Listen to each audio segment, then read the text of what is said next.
यहाँ जिमुसा स्ट्रीट पे पिछले 3 साल से हूँ और इससे पहले मैं नेक्स्ट सेंटर में था। तो मेरे घर वालों ने मुखालफत भी की, मना भी किया कि देखो बेटा इसमें कोई स्कोप नहीं है फाइन आर्ट का ना। मेरे मामू थे, उन्होंने मेरा बहुत साथ दिया। उन्होंने कहा कि नहीं, जो इसका माइंड कहता है ना उसी लाइन पे इसको जाना चाहिए बच्चे को। लेकिन शुरू में तो मुझे बहुत मुश्किल हुई। शुरू में जब मैं पहले फर्स्ट टाइम में खड़ा हुआ स्ट्रीट पे तो मुझे अजीब सी गिल्टी फील हुई। मैंने कहा मैं खड़ा तो हूँ, लोग क्या कहेंगे। मैंने हिम्मत नहीं आ रही, मैं करता रहा। मैंने कहा चलो मेरा काम मेरा फ़न है। लेकिन मैंने देखा कि लोगों ने बड़ा अप्रिशिएट किया।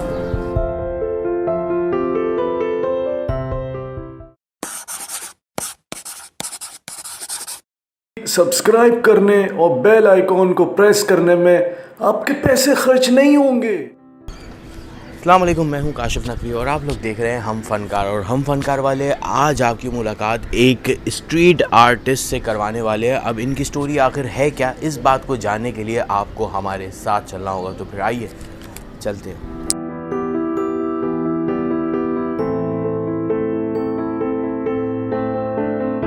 तो आइए दोस्तों, अब आपकी मुलाकात उस आर्टिस्ट से करवाते हैं। जैसे कि मैंने शुरू में आपको बताया कि स्ट्रीट आर्टिस्ट के हमरा आज हम मौजूद हैं। तो आइए आपकी मुलाकात करवाते हैं। अस्सलाम वालेकुम।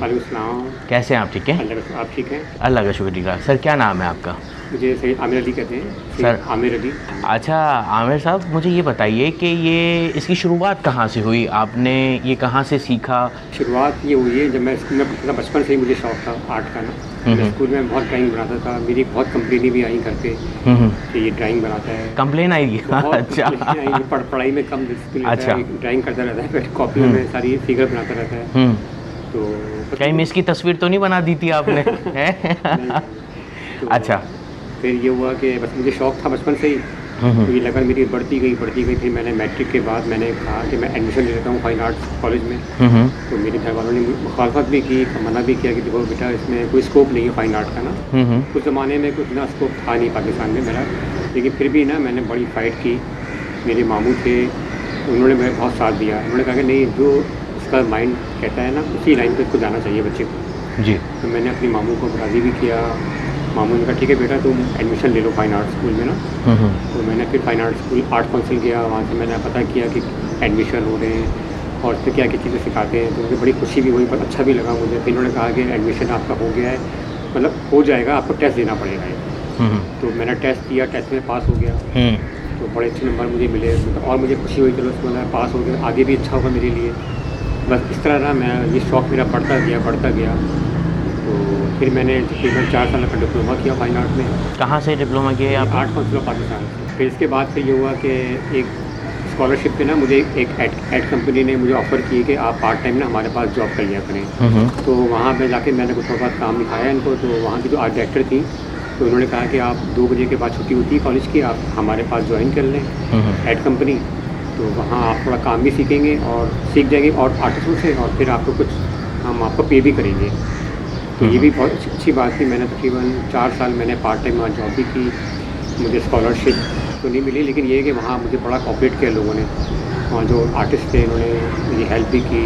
फिर इसके बाद मैं डिप्लोमा मैंने कर लिया तो मैंने एक एड कंपनी में जॉब की, मुझे ऑफ़र हुई, मैंने वहाँ ज्वाइन किया। तो वहाँ से फिर मुझे अब यकीन माने कि वहाँ मुझे तकरीबन 1800 मिलते थे उस वक्त की बात है। अच्छा, कौन से सन की? ये मेरे ख्याल में 90 की बात है सर।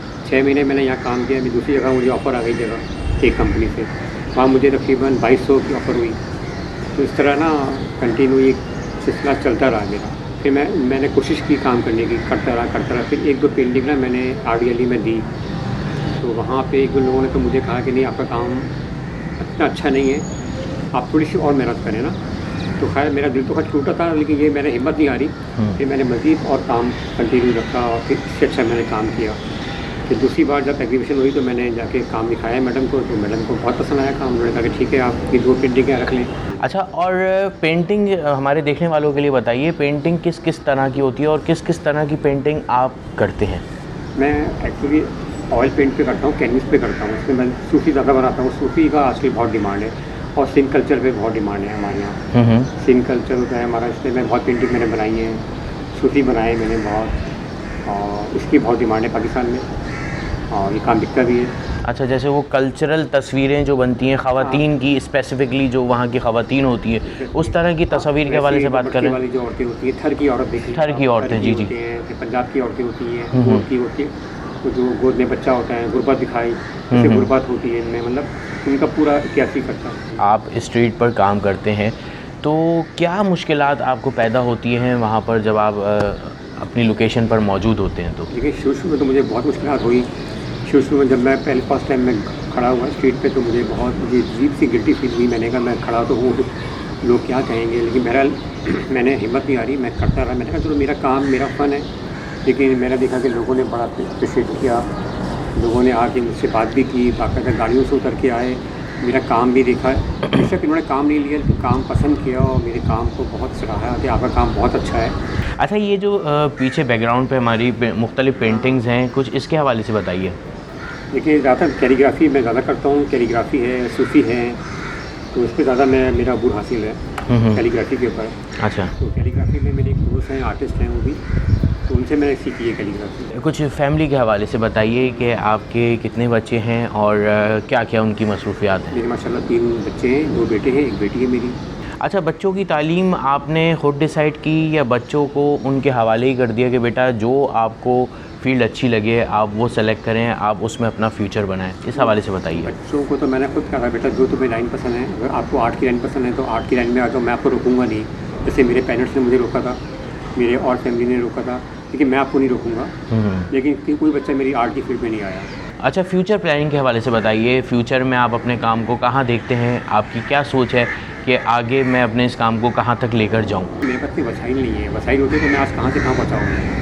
तो इसका मतलब है इन फ्यूचर आप चाहते हैं कि आपके नाम से अपनी एक आर्ट गैलरी हो, ये आपका विज़न है? हाँ, मेरा ख्वाहिश भी यही है, मेरी एक आर्ट गैलरी हो मेरे नाम से। बहुत अच्छा है और आपसे मिलके बहुत अच्छा लगा। Thank you. और हमारी और हमारे हम फनकार की पूरी टीम की चाहत यही है कि आप अपने इस काम को करते रहें और ना सिर्फ करें बल्कि अपने नाम से आर्ट गैलरी भी बनाएं। इंशाल्लाह, आप दुआओं में याद रखिएगा हमें बस। बिल्कुल, थैंक यू सो मच।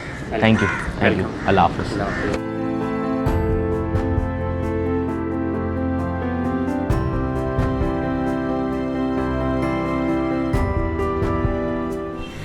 तो दोस्तों, आर्टिस्ट, स्ट्रीट आर्टिस्ट हो या कोई भी आर्टिस्ट हो, हम फनकार हमेशा से आर्टिस्ट को प्रमोट करता रहा है और इसी तरह से प्रमोट करता रहेगा। अगर आप भी आर्टिस्ट को प्रमोट करना चाहते हैं तो बहुत ही आसान तरीक़ेकार है, हमारी वीडियोस को ज़्यादा से ज़्यादा शेयर करें ताकि आप भी हमारे फ़नकारों को प्रमोट कर सकें। इसी बात के साथ आप लोगों से लेना चाहूँगा इजाज़त। अपना बेहद ख्याल रखिएगा। अल्लाह हाफ़िज़ और आखिर में पाकिस्तान ज़िंदाबाद।